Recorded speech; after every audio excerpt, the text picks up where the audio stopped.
Dans le cadre d'une recherche à long terme financée par le Fonds national suisse de la recherche scientifique, des chercheurs de la faculté se sont associés à une start-up suisse, Orphanalytics, afin de collecter et d'exploiter des données issues de textes écrits ou imprimés pour aider prioritairement tout preneur de décision à se positionner sur qui est à l'origine d'un texte d'intérêt.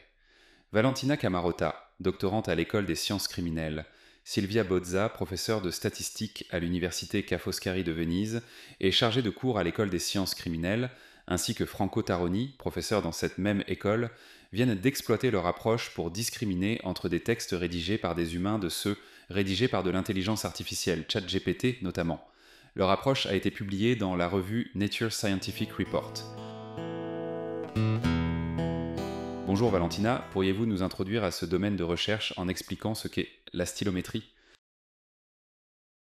La stylométrie, c'est une sous-branche de la linguistique forensique qui est caractérisée par des études statistiques des données décrivant le style d'écriture d'un auteur.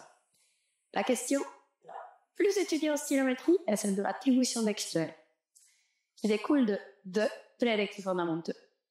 Le premier affirme que chaque individu possède un style unique et vertical. Donc, par conséquent, deux individus peuvent se discriminer par leur style.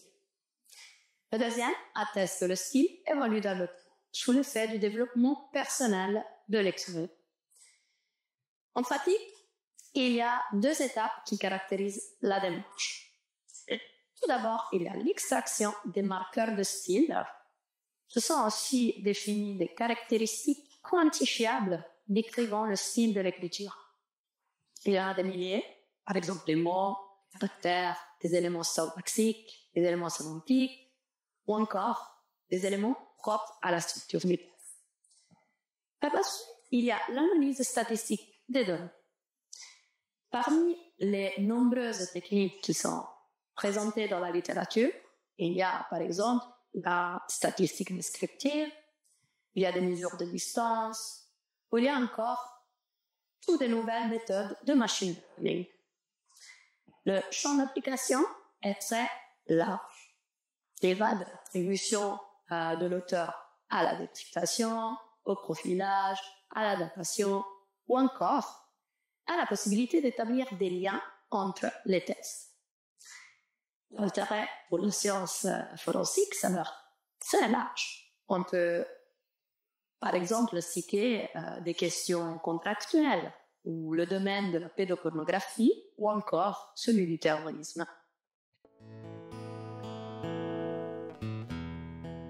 Franco, pourriez-vous nous dire pourquoi les données issues de la stylométrie peuvent s'avérer d'intérêt pour une enquête ? Valentina nous a introduit au domaine. Parmi les types de données les plus discriminantes qu'on puisse collecter, il y a les n-grammes de mots ou de caractères. Il s'agit de séquences consécutives de mots identiques ou de séquences de caractères dans les mots, des séquences de 1, 2, 3 ou 4 caractères, espace complet. Les scientifiques sont en mesure de visualiser ces données et montrer ainsi les caractéristiques intrinsèques en texte. Ces techniques de visualisation sont communes dans notre domaine forensique. Il suffit de penser à la caractérisation du matériel d'origine d'une trace biologique. Y a-t-il des différences entre la composante génétique d'une trace de salive, de sperme, de sang ou de tout autre tissu biologique, ou encore une caractérisation de la couleur des yeux dans des personnes dans une population donnée? De même, on arrive à illustrer les différences existantes entre plusieurs écrivains et donc leurs œuvres. Ici, par exemple, on observe la particularité des textes d'écrivains comme Molière, Corneille ou Racine. Ces caractérisations sont utiles pour nous aider à discriminer des textes écrits par un auteur donné d'autres auteurs potentiels. L'approche permettrait donc, entre autres, d'apporter un soutien non négligeable à des cas de copyright, de cas de modification de texte ou de cas d'apport de plusieurs auteurs à un seul et même texte. En partant de cette caractérisation, le problème qu'on a cherché à résoudre, et on a résolu, est celui de la mesure de la valeur probatoire d'une longue séquence de n-grammes caractérisant le texte. Comment peut-on associer un texte dont l'origine est inconnue à des populations de textes connus en offrant ainsi un soutien aux preneurs de décision finale? Sylvia pourra nous en dire plus.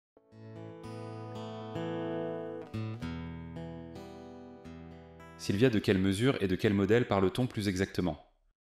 Notre approche respecte les lignes guides qui nous sont proposées par le European Network of Forensic Science Institute, organe régulier de la science forensique en Europe, qui incite les scientifiques à se positionner sur la valeur de toute observation obtenue à travers ces analyses de laboratoire par une métrique bien particulière, appelée rapport de ressemblance, ou dans le cadre de la statistique bayésienne factor de Bayes.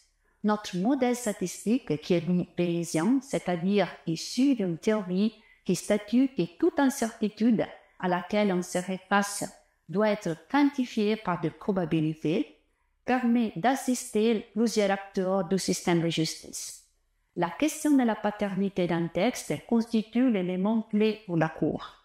Nous, les scientifiques, pouvons soutenir la Cour en leur proposant une mesure qui la dirige vers une parmi les plusieurs hypothèses de paternité possibles. Le modèle permet également aux preneurs de décision de se positionner eux-mêmes sur ces hypothèses d'intérêt en quantifiant leur croyance à la lumière de toute l'information reçue. Finalement, on explicite comment prendre une décision dite cohérente sur quelle des hypothèses choisir. Le texte a été rédigé par la personne A ou par la personne B.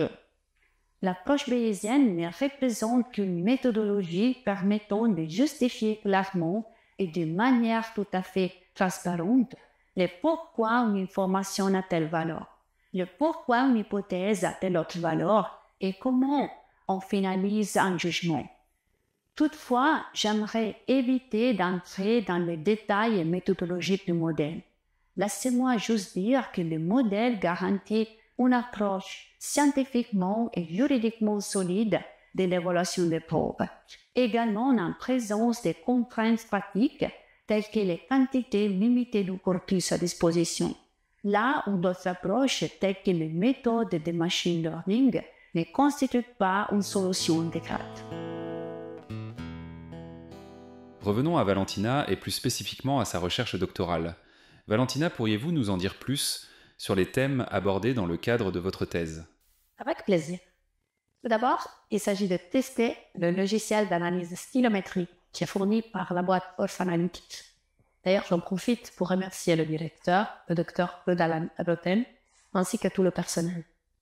Par la suite, il s'agit de développer une méthodologie d'évaluation des résultats à partir des modèles statistiques présentés par la professeure Sylvia Bozza.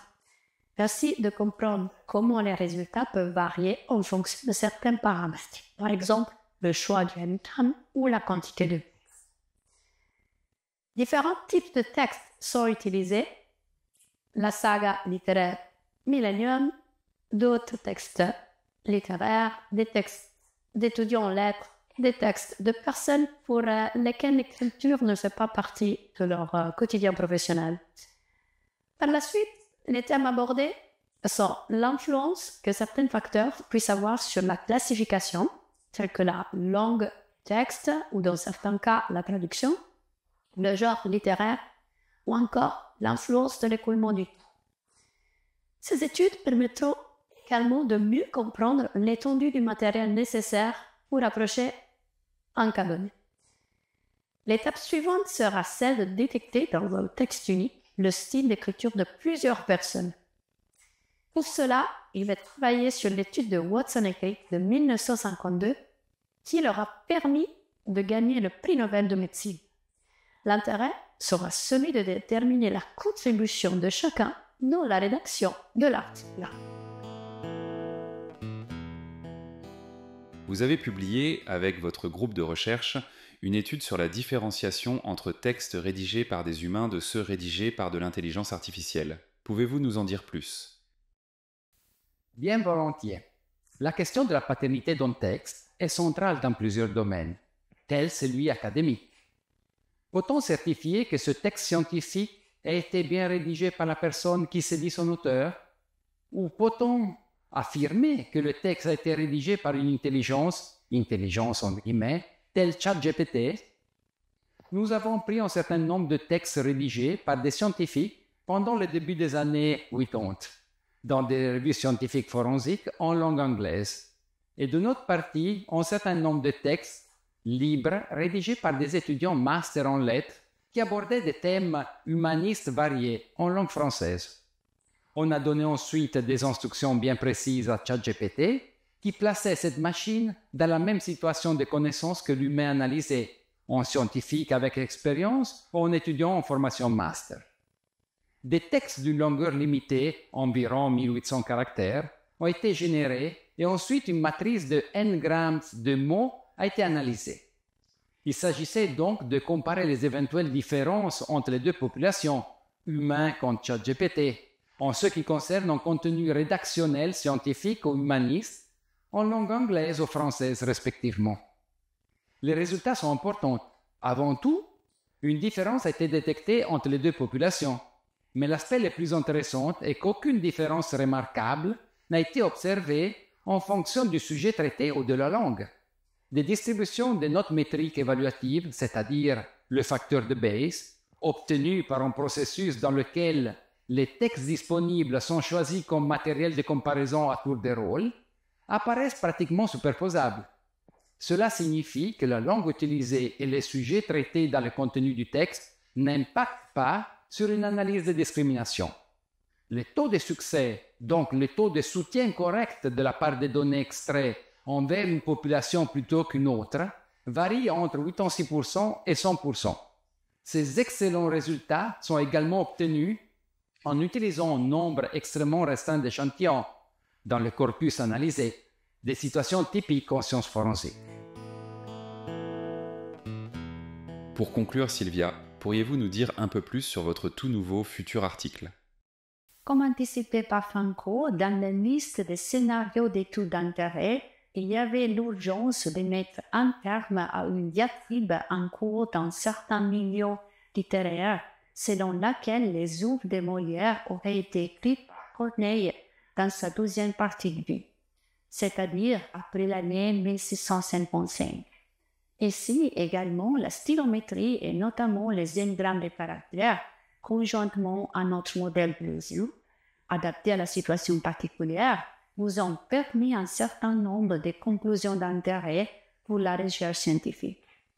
Étant nécessaire une comparaison entre les comédies attribuées à Molière avec un corpus de Corneille essentiellement composé par des tragédies, nous avons cherché les potentielles signatures de style différenciées entre ces deux types d'œuvres de Corneille. Les observations des engrammes mettent évidence une non-différenciation de style d'écriture. Nous avons donc procédé à une comparaison entre les œuvres potentiellement de Molière et un large corpus de Corneille. Les résultats sont clairs. Toute observation faite sous chaque texte incriminé, donc potentiellement de Molière, pris individuellement, se différencie énormément du corpus de Corneille. Nos observations soutiennent extrêmement fortement l'hypothèse que toute comédie de Molière a été écrite par Molière lui-même plutôt que par Corneille. Ces quantifications ont été ensuite exploitées dans le cadre de la théorie statistique de la décision rationnelle, afin d'expliciter aux preneurs de décision, tels que les juges, une modalité d'exploitation de l'information scientifique, les aidant à se positionner sur l'hypothèse d'intérêt juridique. Cette dernière étude scientifique devrait apparaître bientôt, elle aussi, sur la revue Nature Scientific Report.